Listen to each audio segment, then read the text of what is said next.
Հայաստանը, Մոլդովան և Ուկրաինան մեկ շարքում։ Ռուսաստանի անվտանգության խորհրդի փոխնախագահ Դմիտրի Մեդվեդևը Սանկտ Պետերբուրգի միջազգային իրավական ֆորումում հայտարարեց, որ այս երկրները շարժվում են նույն ճանապարհով, նրանց իշխանություններին անվանելով Արևմուտքի քաղաքականությունը սպասարկող խամաճիկ ռեժիմներ։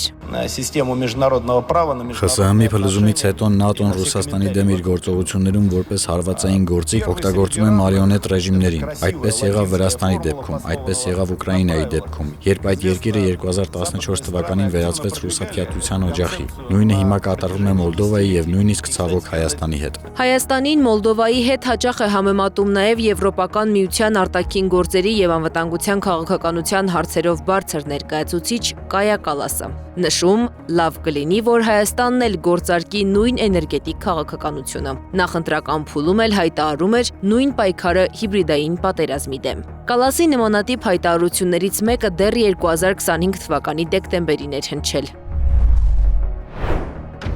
Ռուսաստանն ու իր արբանյակներն ապատեղեկատվական արշավներ են իրականացնում Հայաստանում խորհրդարանական ընտրություններին ընդառաջ։ Մենք տեսնում ենք նույն ցանցերը, որոնք օգտագործվել են Մոլդովայում, այսինքն սցենարը նույնն է։ Եվրամիության ֆինանսավորումը կօգնի հայտնաբերել եւ արձագանքել նման ազդեցություններին։ Ինչու են աշխարհաքաղաքական երկու խոշոր կենտրոններ Հայաստանը համեմատում Մոլդովայի հետ, որոնք են դրական ու բացասական կողմերը։ Իշխող ուժից մեկնաբանություն ստանալ չհաջողվեց, քաղաքացիական պայմանագիր խմբակցության պատգամավորների հետ չկարողացանք խոսել։ Քաղաքական վերլուծաբան Արման Աբովյանի խոսքով Հայաստանը երկու առանցքային հայտարարություն է արել՝ շարժում դեպի Եվրամիություն եւ բանակի արդիականացում, ՔՊԻ որակմամբ ՆԱՏՕ-ի ստանդարտներով։ Դա նշանակում է, որ Հայաստանը,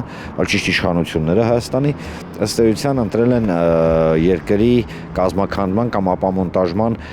այն տեսլականը, որը մենք դիտում ենք այսօր Ուկրաինան չեմ ուզում ծայրահեղություն,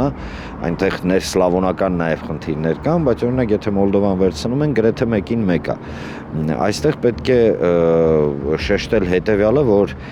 շատ հետաքրքիր մի ասացված կա հայերեն, ոչ մեկին չեմ ակնարկում, բայց այնուամենայնիվ սատանի մայլ են, քանդրբազություն չեն անում։ Հայաստանը գերտերությունների բախման վայր է դարձնում գործող իշխանությունը, նշում է Աբովյանը։ Մոլդովայի նախագահն, Մայա Սանդուն, ասում է հետևյալը, որ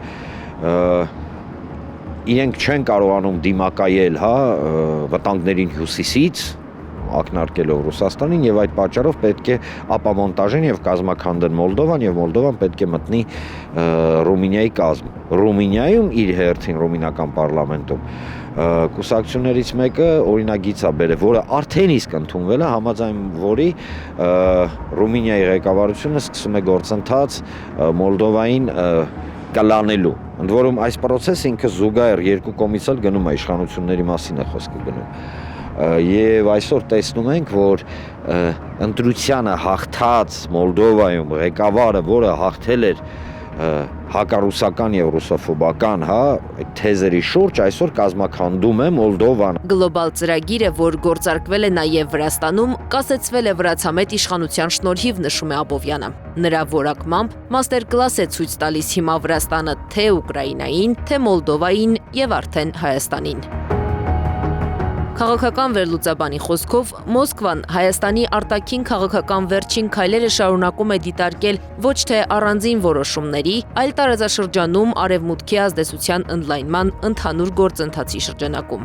Այս հռետորաբանությունը կմնա միայն քաղաքական հայտարարությունների մակարդակում, թե կվերածվի ավելի կոնկրետ քայլերի, ցույց կտան հայ-ռուսական հարաբերությունների առաջիկա զարգացումները։ Անիա Բախյան, Էդիկ Մալաքյան, Աշոտ Բարբարյան, ABC Media։